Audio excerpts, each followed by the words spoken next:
नमस्कार. जेवणानंतर पोट फुगतं, जेवणानंतर आळस येतो, झोपावंसं वाटतं, ब्लोटिंग होते, ॲसिडिटी होते, गळ्यात कफ येतात.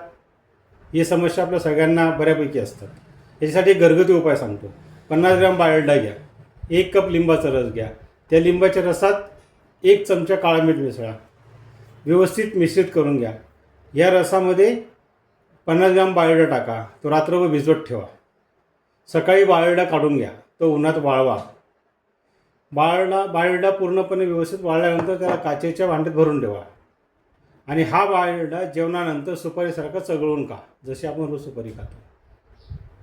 पोट फुगणं, अपचन, पित्त, गॅसेस यासाठी उत्तम उपाय आहे, घरगुती उत्तम उपाय आहे.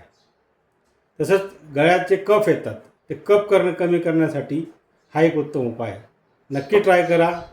घरगुती आहे, स्वस्त आहे, खूप महाग नाही, परिणामकारक आहे.